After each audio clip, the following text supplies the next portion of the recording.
Hey, you're here for another episode of Live Susan Says. Can you believe we're on episode 40? We're talking all about when you give value but make no sales. Womp womp. So, if you're brand new to me, my name is Susan McVeigh. I'm a business sales strategist and I help entrepreneurs, business owners just like you sell with more ease without the sleaze so that you can make money and impact while living your life of freedom and flexibility. And I'm here to tell you that sales is just one big old game. It may not feel like that right now. I'm here to help you master the sales game because it can be fun and easy. Can you imagine? So I just realized my mic is not plugged in. So give me a second. Hopefully that sound is better. And we're going to be talking about value. Because if you're here, if you're watching this live or on the replay, please let me know where you're calling in from, and I'd love to hear from you. Do you give value? So if this is you, you can use the word value below so that I know that this is something that you do currently. And if this is an area that you're struggling with, put sell below so that I know that you need some help around getting out of that value, like it's the value hamster wheel, like value. You're on that merry-go-round and you can't get off and people can't get in and you're stuck, right? So if you've ever been told that you have to give before you can sell, I'm here to tell you that yes, that's true. However, the way that I teach and the way that I help my students and clients is that you do both, okay? You do both together. And here's what I know to be true. When you are selling, you actually are serving, and you're doing it from your highest good and from your highest source of servitude. And so if you have been feeling like you're like flagging that serving horse to death and nobody seems to want to buy from you, there's going to be 3 key reasons why that's happening, okay? So we're going to go into a little bit more detail and breaking it down and sharing with you like why that is. Because when you give, so this is the first one, you're giving too much information, okay? Now, if you've been around me for a while, you know that I love to give, and my community of you is filled with overgivers. It does not mean that you can't give. It means that when you give so much information, people are overwhelmed and they can't actually dissect or integrate the information that you're providing such that they can do something with it, right? So you're here because you want a result. You want to help people get results because your transformation happens on the other side. And so if you're so busy on the front end, just like stuffing in as much information as possible, well, guess what?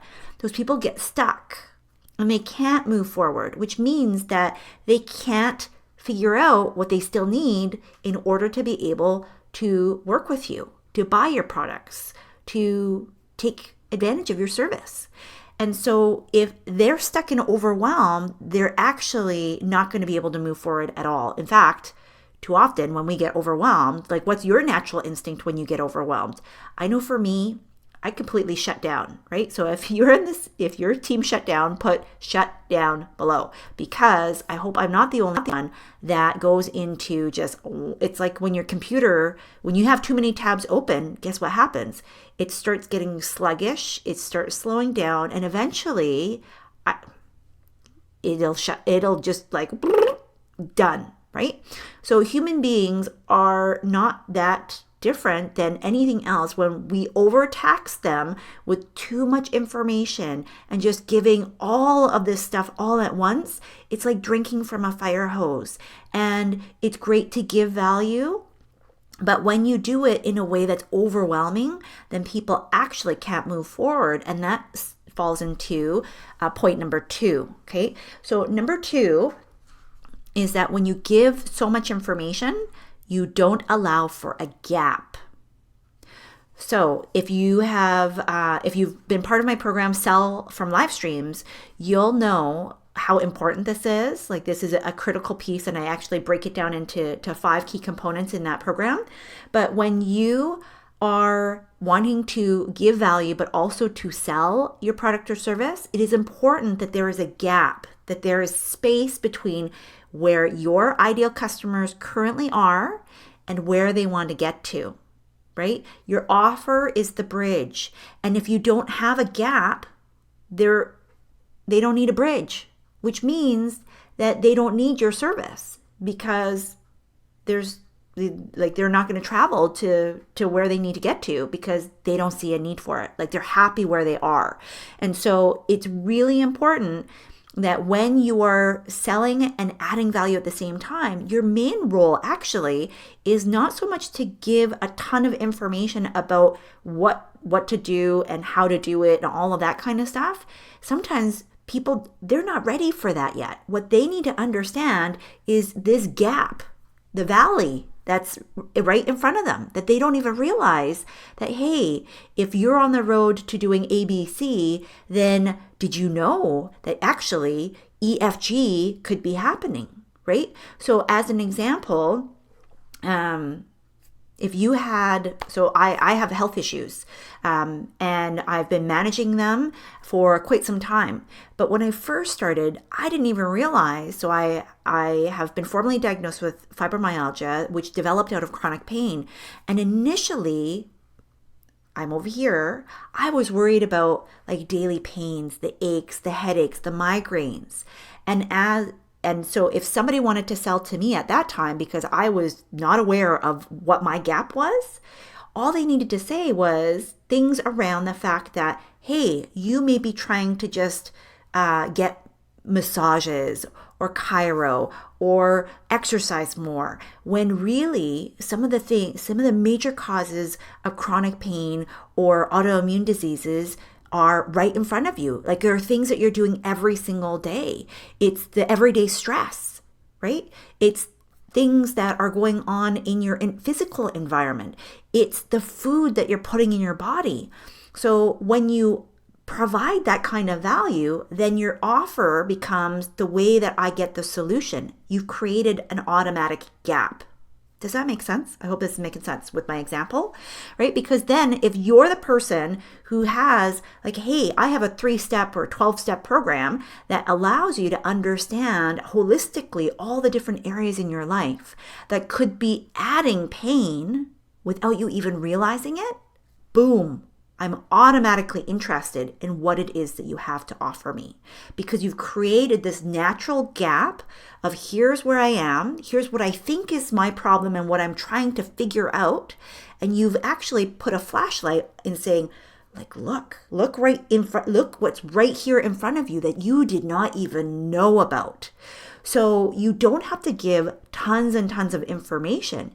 You need to give the right information that actually creates this gap, this opportunity for you to be able to sell within while still giving value, so that you create a bridge between where your ideal clients are and where they want to get to, which is the bridge is your offer. Okay, so that's number 2. The third part is breadcrumbs. Your breadcrumb trail, and that's really hard to say quickly, your breadcrumb trail is really, really important. Okay, so once you've done number 1 and number 2, what I want you to think about is when you're sharing value, does it actually connect to your offer? Are you leading the way to help people understand as they go on their journey step by step that they're getting closer and closer to the thing that they truly want, which is what you offer? Because too often what I see is you give value, but they're random things. They're not really focused, and they don't help people move through a journey with you. And it doesn't mean that they need to be linear. It just means that they need to be related to your end offer, right? And so if you have multiple offers and they're all unrelated, I want you to pick one, at least for the next 2 weeks to 30 days, and really focus on, am I creating a breadcrumb trail that will help people to get to the end result, which is served through my offer? Because when you go like ping-ponging, guess what ends up happening? Nothing. You're talking about a lot of stuff and you may be creating tons of content, but people are getting confused because they don't know what it is that you do. They don't know how you help them. They don't know what the problem is that you can help them with. And as such, they're still left wandering, right? So it's like going to the start of a maze and then realizing, wow, look at all these different, like I could go this way or this way or this way. Like, which way do I go? That is what's happening when you give just random pieces of value that aren't actually connected between where your ideal clients are today, right? So you have to start where they are, and also thinking about what it is that you help them with ultimately. Right?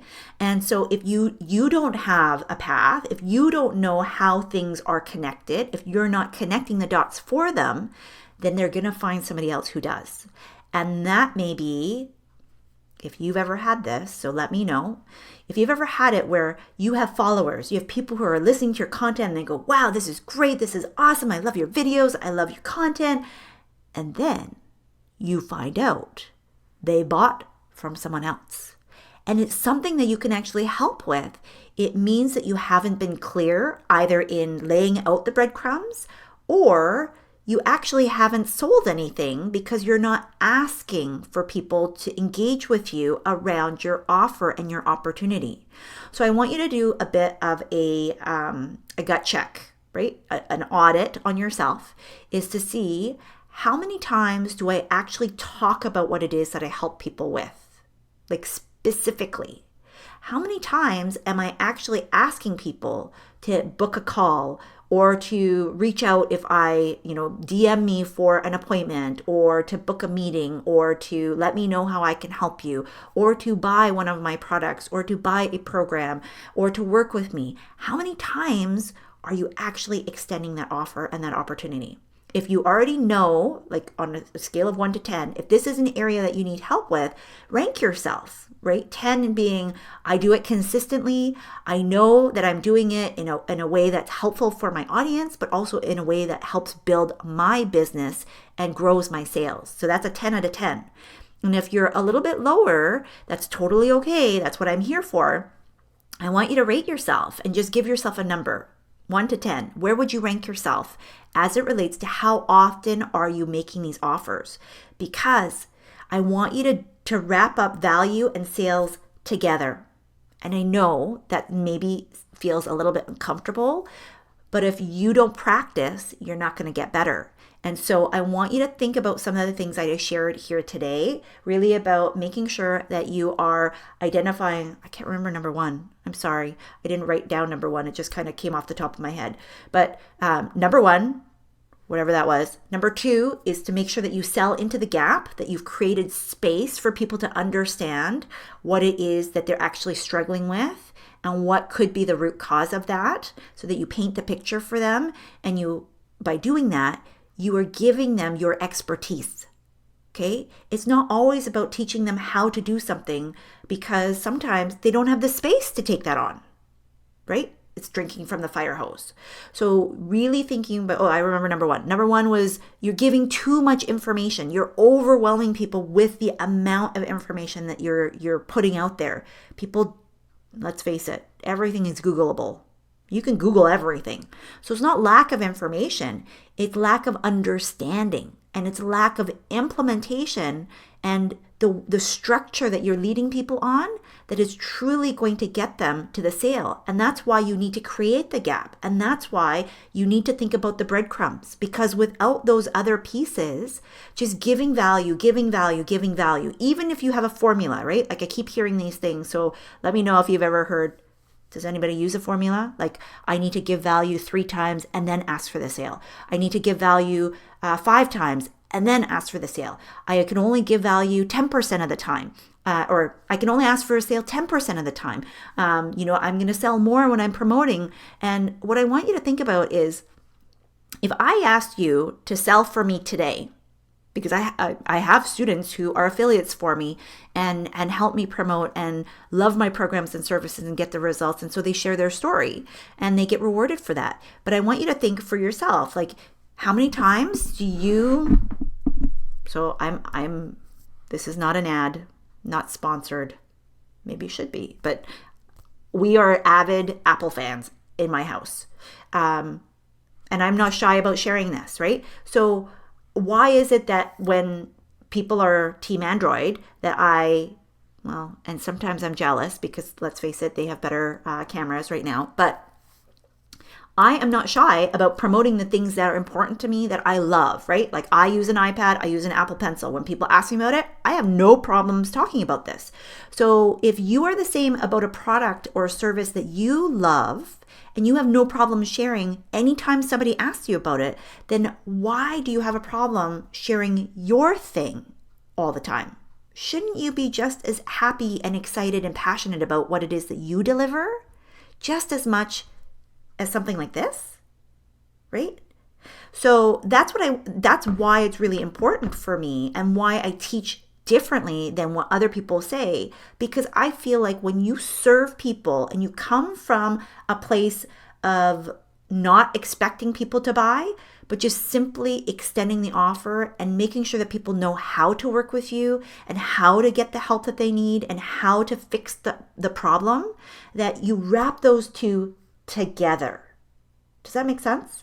And that by doing that, you automatically are making more asks, which means that you are putting yourself out in front of more and more people, that there is a higher opportunity for you to see more yeses happen through your products and services because you're simply just talking about it more.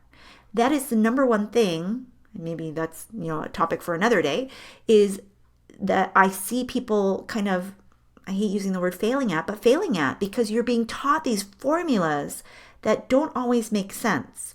And it's from people who feel like selling is spammy. And I'm here to tell you that selling is serving. And when you do it because you love what you do, when you love who you do it with, and when you know that you get results for people because you are an expert at what you do, there is no reason why you should not be doing what you're doing. And there's no reason why more people shouldn't know about you.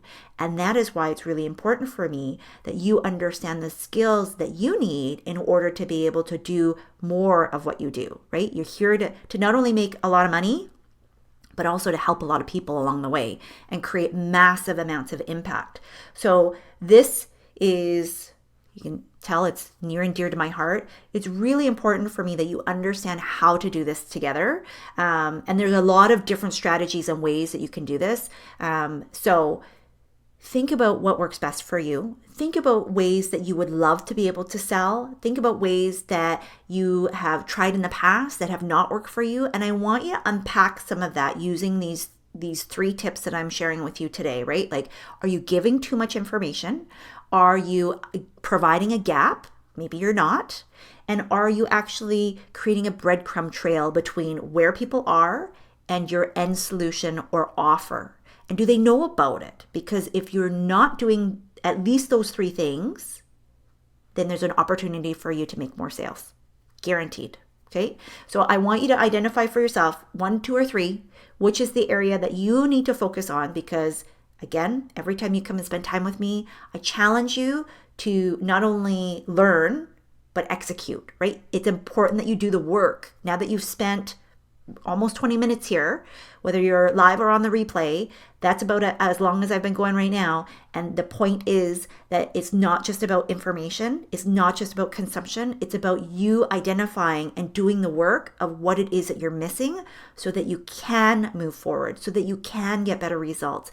And without you declaring that and setting an intention, same old. And I don't want that for you, right? So every single time that I come on here, I ask you to take action. I ask you to make a commitment, and I'm asking that of you today because it will improve your life and your business with the types of results that you see. So thank you so much for joining me. I will be back in here next Wednesday for a live Susan Says. If you've been following along this page, you know that I have been going live every day for a 5-minute live, and you can catch me for 5 minutes. Those are short and to the point around a topic of interest, something to help you with your sales and marketing strategies. If there is an area where I can help you, please feel free to go ahead and either comment here or on one of those videos or send me a message.